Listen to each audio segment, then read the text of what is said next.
O futebol no Brasil nasceu assim. Preto e pobre não jogavam. Era jogo da elite, coisa de ingleses ricos e refinados. Mas como dizia Nelson Rodrigues, no futebol, o pior cego é o que só vê a bola.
São estudantes ingleses que virão ao Brasil carregando a bola debaixo do braço e as chuteiras para introduzir o esporte no Brasil.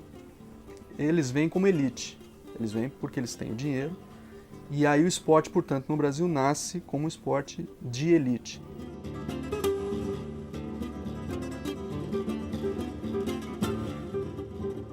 Eles não admitiam nem empregado assim de escriturário, que era uma categoria mais ou menos já evoluída, não era um operário qualquer, né? Eles não admitiam, era só gente fina. O Mackenzie chegou ao requinte de jogar com gravata e não podia estar desalinhada, tinha que estar bem alinhada.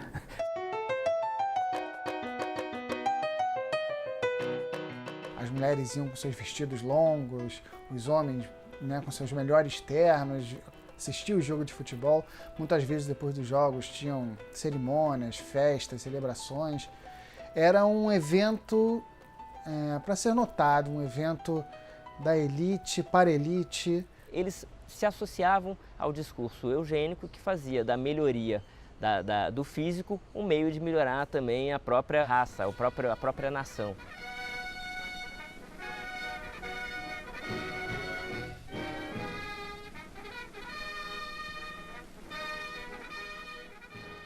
Tanto Oscar Cox, no Rio de Janeiro, como Charles Miller, em São Paulo, acabam sendo os pioneiros mesmo, os fundadores, os criadores do futebol no Brasil, porque deles nós temos registros confiáveis. A gente sempre tenta buscar muito uma origem mítica ou única da chegada do futebol, a chegada do futebol. Eu prefiro pensar com as chegadas. Aquele conceito de que tudo provém da Europa, o mito do europeu perfeito, o mito do europeu revolucionário, acabou cedendo na mentalidade do brasileiro, principalmente o brasileiro que tem no seu inconsciente uma ideia de colonização. Na verdade, é uma prática que veio com marinheiros, com trabalhadores, com pessoas, né, de outros países, da Inglaterra ou até de outros países já ligados aos ingleses, que trouxeram a prática do futebol e que não necessariamente a gente necessita ter um criador do futebol, o pai do futebol brasileiro, como muitas vezes é colocado com a imagem do Charles Miller. O futebol brasileiro começa liberto em função dos indígenas e das miscigenações indígenas.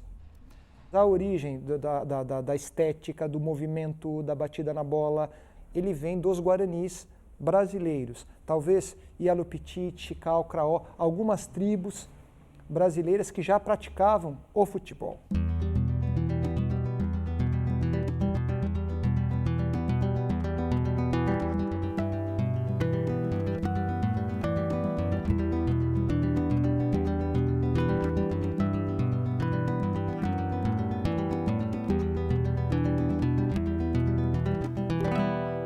O inglês sempre lutou, sempre foi contra o profissionalismo no futebol, porque ele achava que o futebol tinha que ser amador, tinha que ser um esporte puro, não podia ter influência do dinheiro e tal.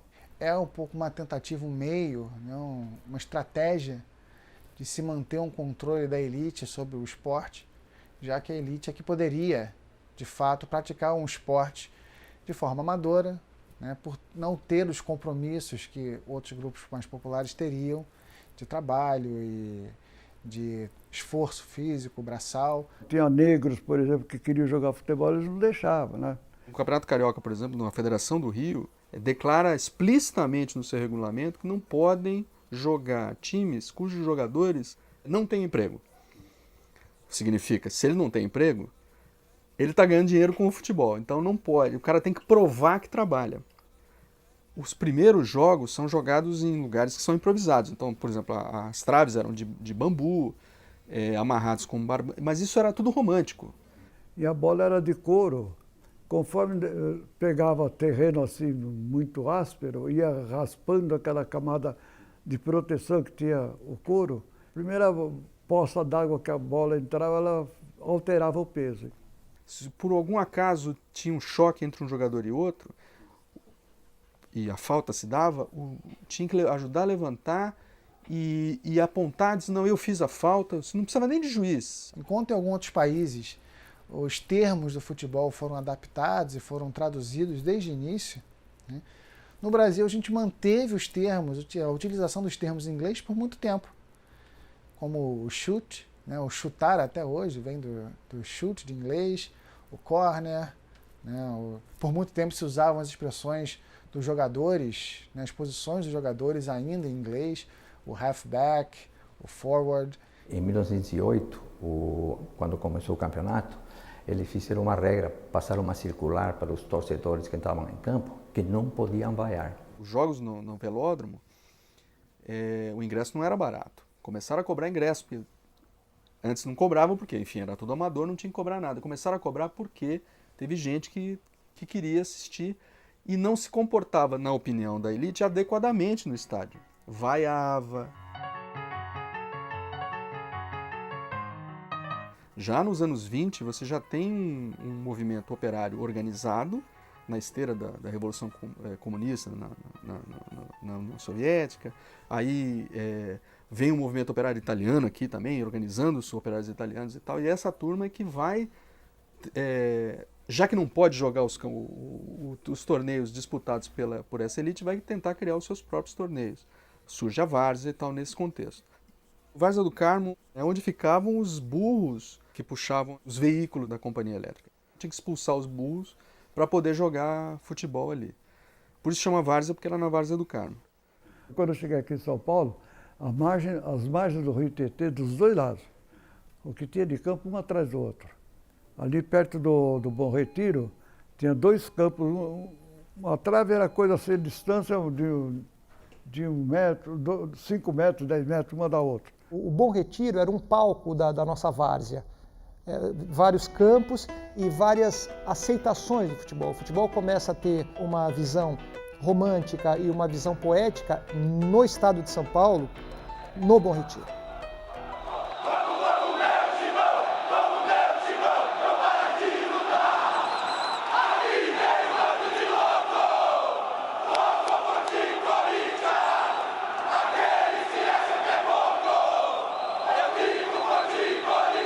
O Corinthians, em 1910, vai ser formado com jogadores que a gente chama, a gíria da época, laçados na várzea. Eram jogadores que eram literalmente laçados na várzea.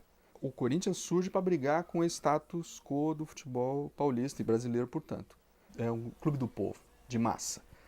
Então, atraiu interesse para o futebol a partir desse apelo popular que o time tinha.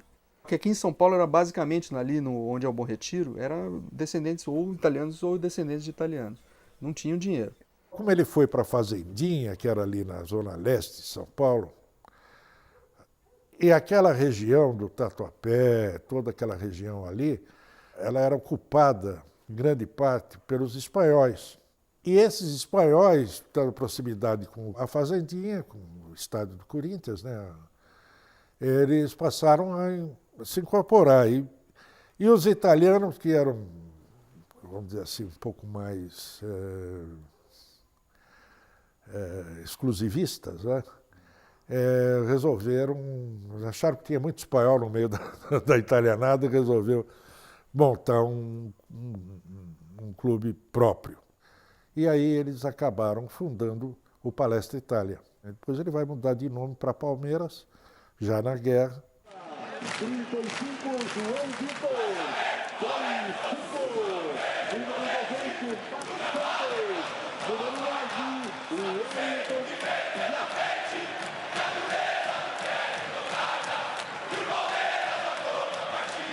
Em Santos, curioso, veja você que a colônia portuguesa e a colônia espanhola em Santos eram muito grandes. Então a Portuguesa Santista chegou a ter mais torcida do que o Santos.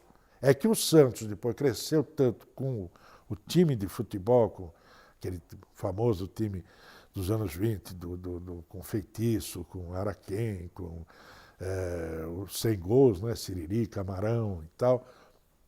E ele cresceu tanto que ele acabou engolindo os outros dois.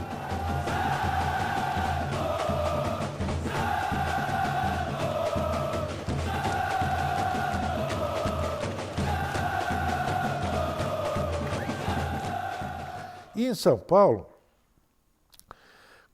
o paulistano era o time do brasileiro de São Paulo, né?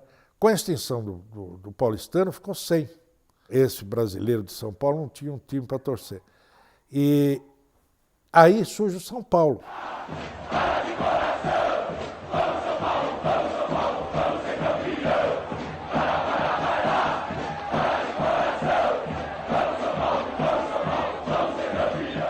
O São Paulo depois começa, nos anos 50, a construir o Morumbi. Ele vira o time dos crioulos para ser o time da elite. Num período do boom imobiliário em São Paulo, em que a mão de obra tinha que ser muito barata e vinha do Nordeste. Foi quando começaram a vir as grandes levas de imigrantes nordestinos para São Paulo. E esses nordestinos, como desciam ali, começaram a ficar ali no Brás e tal coisa, perto do Corinthians, eles começaram a se enamorar do Corinthians. E o Corinthians virou o povão. E o São Paulo começou a virar realmente o time de elite.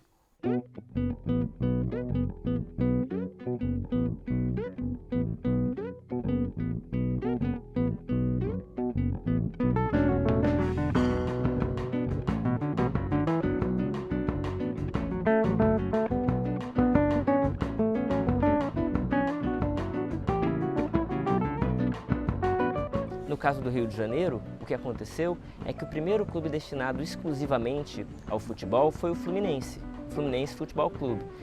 A ideia é que quem jogava, quem representava o Fluminense no campo eram os sócios daquele clube. E os sócios do clube eram necessariamente jovens elegantes, de boa renda, de famílias destacadas da cidade.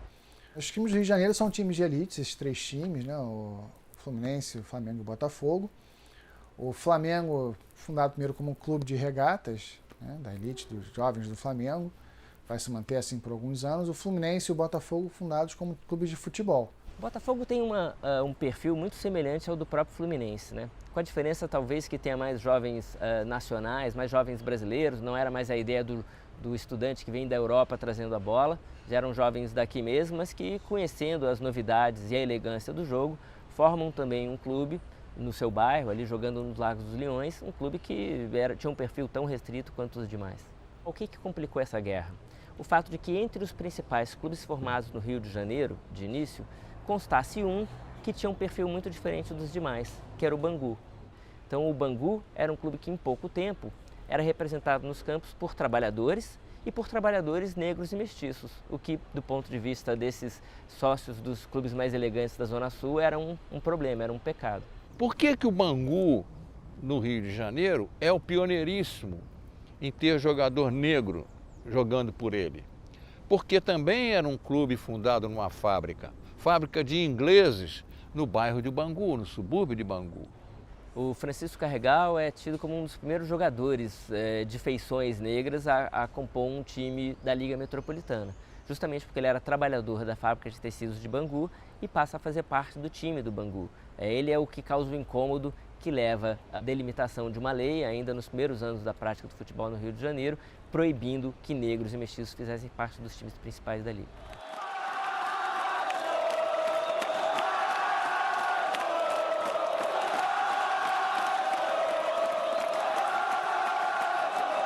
O Vasco já veio de uma coisa de português, da colônia portuguesa, mas o Vasco, curiosamente, veio da colônia portuguesa, mas passou a ser um time de negros. O Vasco ele pegou os principais jogadores do subúrbio para montar uma grande equipe que pudesse disputar com as equipes dos times de elite, dos times vistos como times de elite. Aí você tem a semente, por isso o Vasco se orgulha muito disso, tem a semente, primeiro, do começo do fim do racismo. O time do Vasco, de 1923, foi campeão carioca. Isso causou um escândalo. Imagina, os campeões cariocas, você tem 3 ou 4 negros. É um time que chegava novo, que não era um dos grandes times, que chega com força, chega vencendo, com jogadores do subúrbio, pobres, sua maioria negros, que ganha ainda com um esquema quase profissional. Isso gerou uma crise no Rio de Janeiro e o Vasco foi expulso da federação. Aí uma das exigências que se fez ao Vasco para ele voltar para a primeira divisão foi ter um estádio, que ele não tinha um estádio. O Vasco, historicamente, merece todos esses elogios que são feitos a ele nessa luta, porque ele construiu um estádio, né? Construiu o primeiro grande estádio do Rio de Janeiro.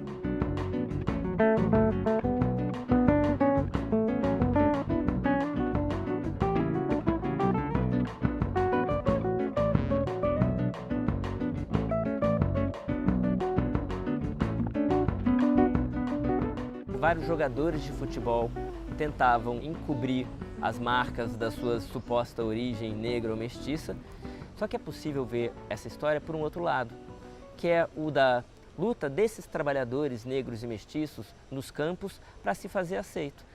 O Friedenreich, aí o que é interessante, era um pouco o símbolo dessa miscigenação que deu ao brasileiro, ao futebol brasileiro, o caráter que ele tem.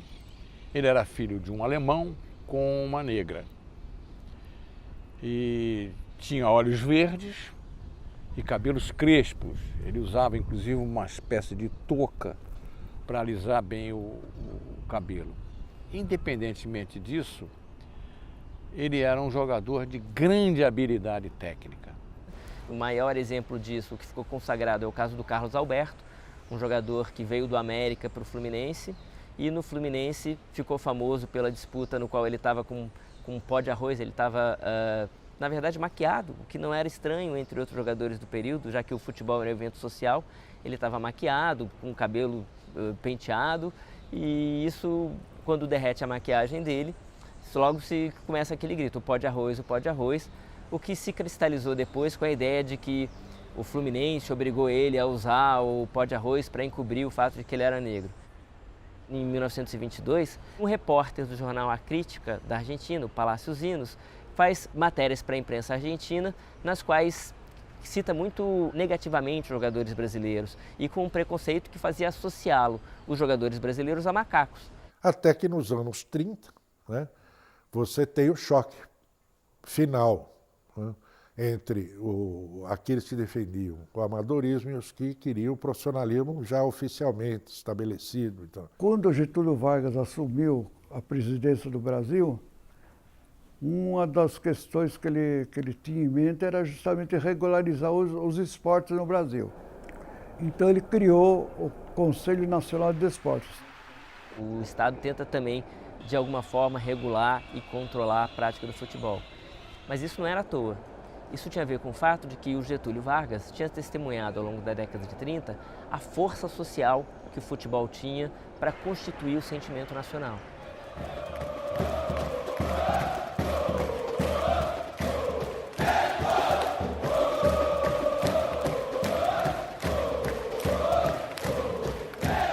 Logo nos primeiros anos do profissionalismo, na década de 1930, o Flamengo contrata todos os principais jogadores negros e mestiços do Brasil para formar um mesmo time. Então, gente feito Leônidas da Silva, Domingos da Guia, Fausto, todos já jogadores com algum destaque, jogadores já conhecidos, foram chamados para compor o mesmo time. No grito da torcida adversária, o Flamengo ele era o pó de carvão. Ele era uma resposta ao fato de chamarem o Fluminense de pó de arroz pela história do Carlos Alberto. O Flamengo seria o pó de carvão. O que é isso?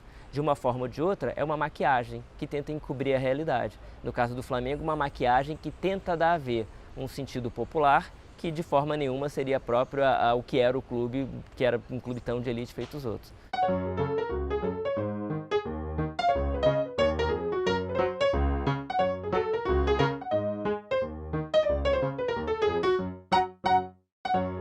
O Brasil é um desastre na primeira Copa, né? Mandou só amadores. Em 34, a mesma coisa. Aí já por conta de briga entre paulistas e cariocas. E em 34, o Getúlio já está influenciando. A briga já está no seu auge entre amadores e profissionais. O Palmeiras, por exemplo, esconde os seus jogadores para não permitir que eles integrem a seleção, esconde os seus jogadores num sítio, para eles não serem achados e serem obrigados a se incorporar à seleção. A briga chega nesse nível. 38, o Brasil vai para a Copa com uma seleção, com um grupo de jogadores muito bom, né? Dentre eles, o Leônidas da Silva, que era o Pelé daquela época. Rio e São Paulo já se acertaram. Você já tem uma confederação que é aceita por todas. Lá para a França é mandada uma seleção que chega em terceiro lugar, surpreende o mundo.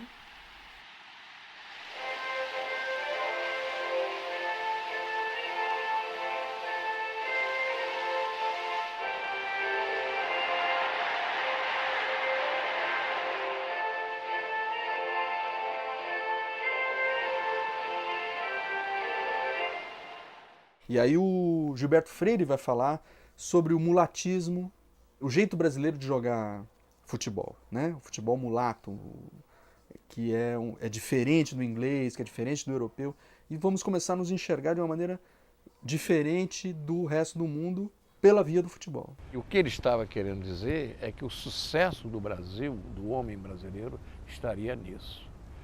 É uma coisa ousadíssima, né? Por que não nas outras artes, nas outras instituições culturais? Por que não, ao se dar oportunidade ao negro, ele não vai ter esse destaque, né, que ele tem no futebol? É só abrir as portas para ele. Começa a haver uma maior valorização da mistura com o negro, né? E as teses freianas começam a ganhar força durante a década de 30. Então, o jogador negro começa a ser, negro e mulato, né? Começa a ser visto como um símbolo da brasilidade, né? A característica do brasileiro. E os jogadores, né, negros e mulatos começam a se destacar nesse período. Leônidas foi considerado o melhor jogador da Copa de 1938. Né? O Domingos é considerado um dos maiores zagueiros até hoje da história do Boca Juniors, por exemplo. São grandes jogadores negros que aparecem nesse momento, no momento de redefinição da identidade nacional brasileira. Eles acabam representando um pouco isso. Quando Manolo entrava na arena, era a verdadeira maravilha. O samba já era afirmado como uma música nacional, o próprio carnaval já era visto como algo peculiar à cultura brasileira, mas o futebol era aquele elemento capaz de cristalizar o sentimento compartilhado, criar uma torcida em comum entre diferentes setores da sociedade brasileira.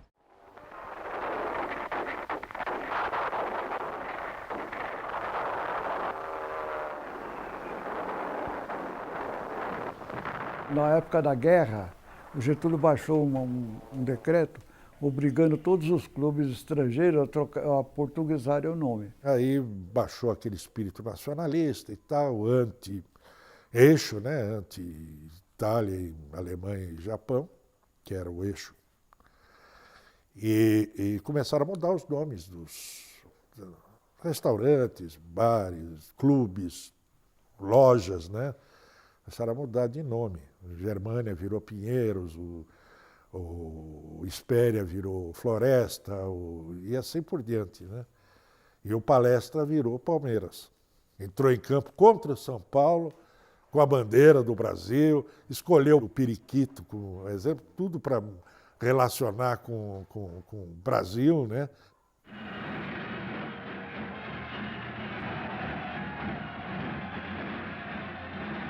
A Copa seguinte seria na Alemanha. A Alemanha fez o que fez, obviamente perdeu todos os direitos de fazer qualquer coisa, né? E a Europa estava devastada, e o Brasil acabou surgindo como um candidato natural a fazer a Copa. Ainda com a imagem de 38, com a imagem de que tinha crescido como país, porque atravessou a guerra, saiu da guerra, saiu industrializado. Os anos 50 são os anos de uma loucura de industrialização, de bens de consumo. Isso aqui veio um boom de otimismo enorme. 50, vamos fazer a Copa. Você faz no Brasil, por causa disso, um esforço, faz o maior estádio de futebol do mundo. O brasileiro foi para ver aquele dia a coroação de uma glória que ele merecia por ter o melhor futebol do mundo, a melhor seleção do mundo, a cidade mais bonita do mundo, enfim, finalmente vamos provar ao mundo que somos os melhores do mundo. E aí acontece o desastre. Inexplicável, o maior silêncio da história do futebol, né? Que foi a final contra o Uruguai. Grande da finalíssima da Copa do Mundo. Ainda dentro do campo uruguai, do Guidia. Guidia devolveu a Julio Pérez, que dá em profundidade ao ponteiro direito. Corre Guidia. Aproxima-se do gol do Brasil e atira. Gol! Gol do Uruguai. Guidia.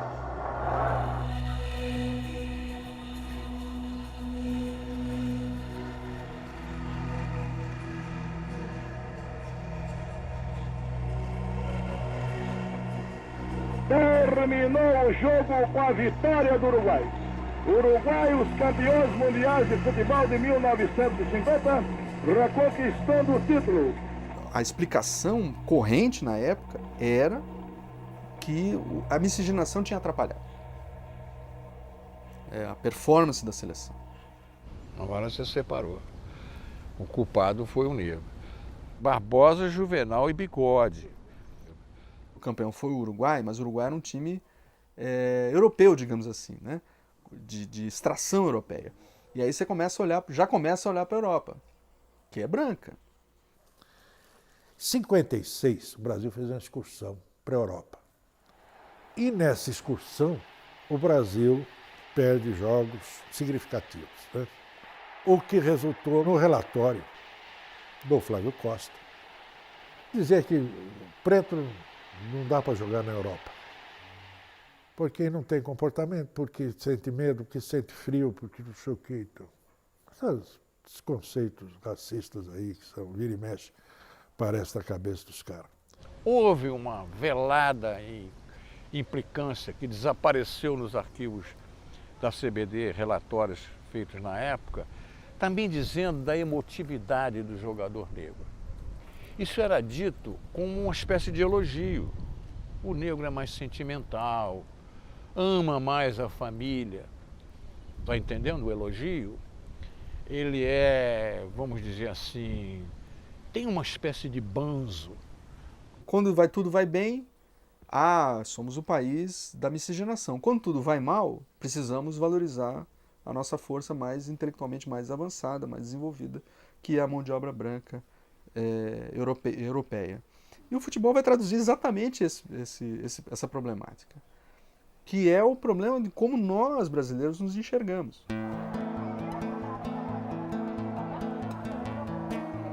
Em 54 tinham, por coincidência, tiraram os negros da seleção.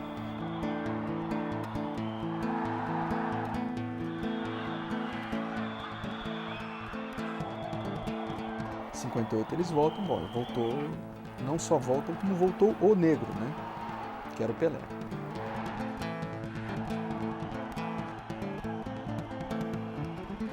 Em 58 é uma época formidável, né? Projeto de Brasília, inserção mesmo do país internacional, Bossa Nova. O presidente era o presidente Bossa Nova, tinha o Pelé, o Santos ganhando tudo. Então tinha uma mágica que estava acontecendo ali. Mas, por uma coincidência, eu trato como coincidência, registro como uma coincidência. Quando o Brasil estreia contra a Áustria em 1958, nos 11 jogadores que entram em campo, ainda não havia substituição na época, onde podia estar um branco, não estava um negro. Gilmar, goleiro, Dessordi e não Djalma Santos, Orlando e não Zózimo, Joel e não Garrincha, Mazola e não Pelé. E quando chega no jogo final contra a Suécia, time da casa, constata-se na véspera do jogo que o Dessordi não tem condições de entrar em campo. O médico da seleção, o Dr. Hilton Gosling, faz uma revisão médica nos jogadores e chama o Djalma Santos, o negro Djalma Santos. E o Djalma Santos entra, ele é eleito o maior lateral da Copa, só por essa partida, e o Brasil vence. O protagonismo do futebol no Brasil veio a ser daquele negro, daqueles mulatos que foram a princípio excluídos do futebol que se jogava nos clubes inicialmente. Agradecendo a esse povo, a essa torcida maravilhosa, o acolhimento, porque nós somos os campeões do mundo. A fechar, meus amigos do Brasil, com os campeões do mundo, lá na concentração de vocês. Lá vai o Brasil desfilando com a bandeira da Suécia, como os campeões do mundo.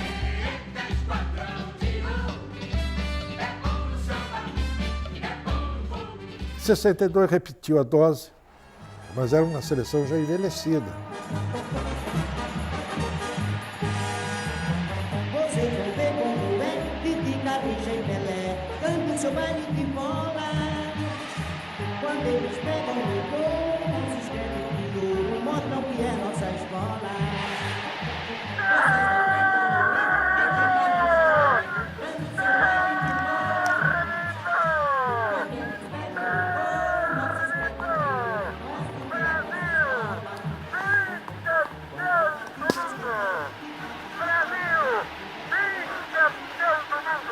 O Brasil ganha 62, mas já está um clima meio sombrio. De fato, o Brasil tá passando por um momento de transformação, está turbulento e vai resultar no golpe em 64.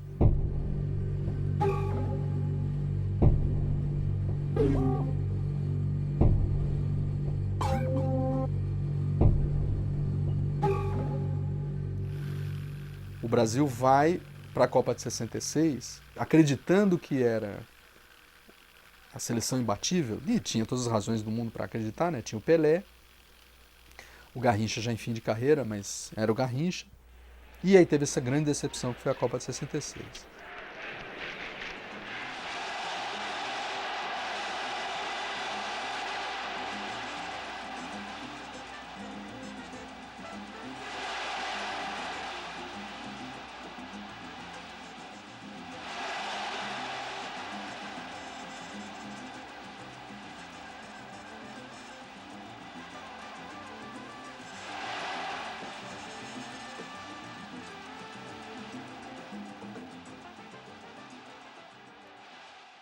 O governo militar vai mudar a partir de 68, vai radicalizar na violência institucional contra a dissidência e vai radicalizar no ponto de vista da sua ligação propagandística com o crescimento do país e com essa, de novo, a história da tentativa de criar uma unidade nacional, que interessava profundamente aos militares.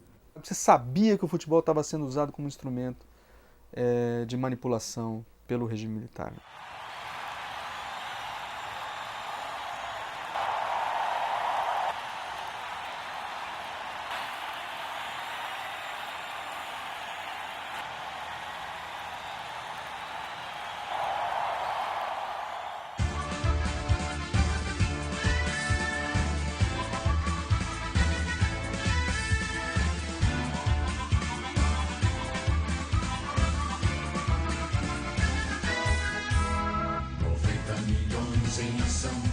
Pra frente, Brasil, do meu coração.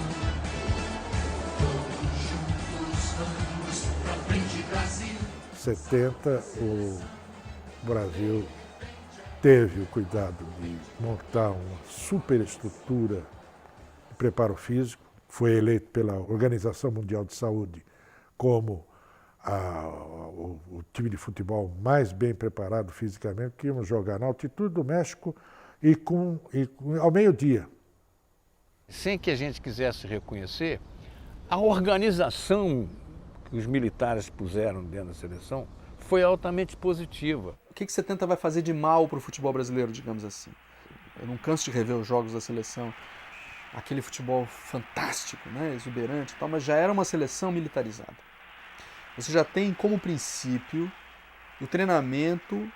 Bom, Parreira era do Exército, o Coutinho, que estava na Comissão Técnica de 70, também era do Exército.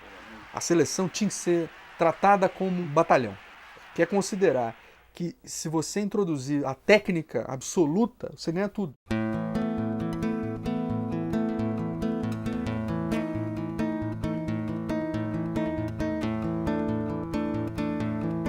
Em 82 você tem uma aposta invertida, né? A aposta absoluta no craque. E perdemos. Então não só a disciplina também sozinha ela não resolve, como só o talento. O futebol, a arte, perdeu, então perdeu muito da graça do futebol.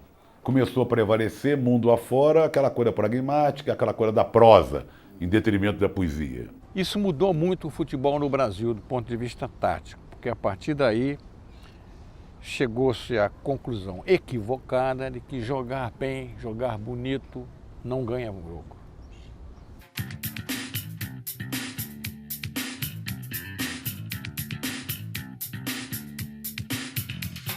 Aí acontece a democracia corintiana, que é um outro marco. O Corinthians tem que ser respeitado por esses dois marcos, né? 1910, com um time operário que rompe a barreira dos times de elite, vai romper literalmente, e a democracia corintiana que vai trazer para esse esporte de massa a consciência democrática, correndo todos os riscos, né? Isso é o que é mais importante, porque os caras podiam estar confortavelmente instalados com os seus contratos, entrando em campo jogando sua bolinha, muitos faziam isso, e não se preocupar com o momento do país. Não, Sócrates subiu no palanque, o Vladimir subiu no palanque, o Casagrande subiu no palanque. Braços erguidos, eleições diretas! Eleições diretas! Você tem essas duas coisas, né? A decepção com o futebol, mas ao mesmo tempo uma espécie de ressurreição do futebol para a população brasileira em si, politicamente falando inclusive, nessa transição para a democracia.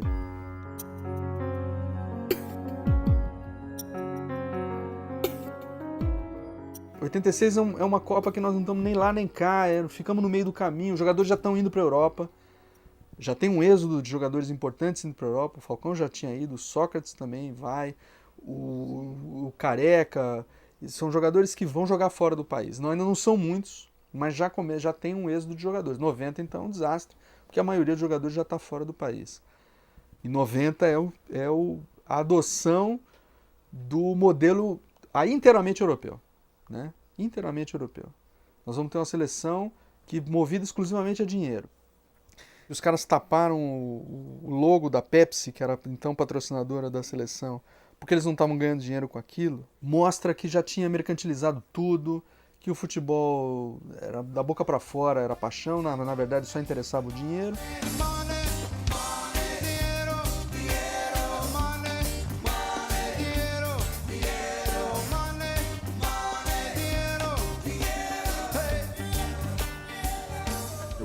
Isso move grandes somas, contratações milionárias, interesses publicitários e fez que cada jogador, né, se torne um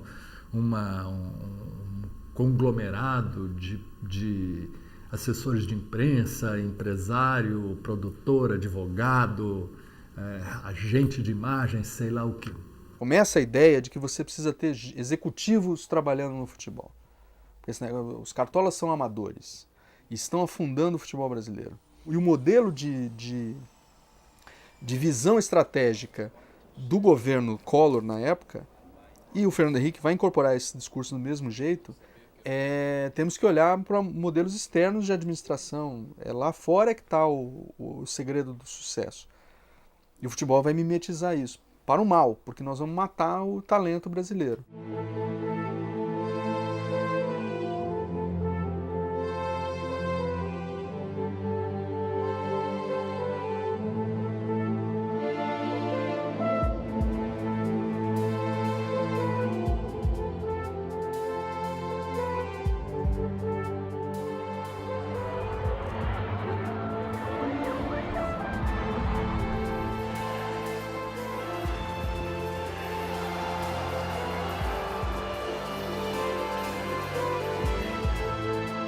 Em 2002 você tem dois momentos importantes, né? O momento do pentacampeonato, que é a afirmação da hegemonia do futebol brasileiro, nenhuma seleção tem 5 títulos mundiais, e a eleição do Lula, que é o metalúrgico chegando à presidência. E o Cafu ergue a taça com a 100% Jardim Irene. Fala, eu estou aqui no topo do mundo, ele erguendo a taça acima dos outros jogadores, só que ele lembrou ao mundo de onde ele veio.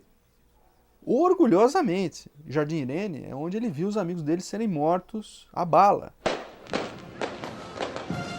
O metalúrgico, que no começo do século não podia se organizar, chega à presidência. E o Brasil, que era amador, é pentacampeão do mundo. Essa questão do pentacampeonato nacional são os miscigenados reinando no mundo. O futebol teve um papel fundamental na constituição de uma autoimagem nacional, né, que ao mesmo tempo tem grande reconhecimento mundial. O maior professor de democracia do Brasil não foram os políticos, nem os intelectuais, foi o futebol, de maneira implícita, sem dizer que era professor de democracia. Ensinou, né, que você não pode ser campeão para sempre, você não pode ganhar todas as eleições, que aparecem ideias que você não... maneiras de jogar, que nós inventamos, que os europeus não tinham inventado. Foi esse o motivo pelo qual o futebol pegou no Brasil. Porque até então a elite decidia tudo por sua conta. Os esportes eram sempre ligados à elite. O futebol vai permitir a quebra da hierarquia social justamente pela imprevisibilidade. Não importa se você tem o melhor time. Não importa. Na hora que a bola rola, nem sempre o melhor time ganha. Às vezes o mais esforçado é que ganha. E se eu me esforçar o suficiente, quem sabe eu não ganho do time mais forte. E é isso que torna o futebol tão apaixonante e tornou o futebol popular no seu início no Brasil.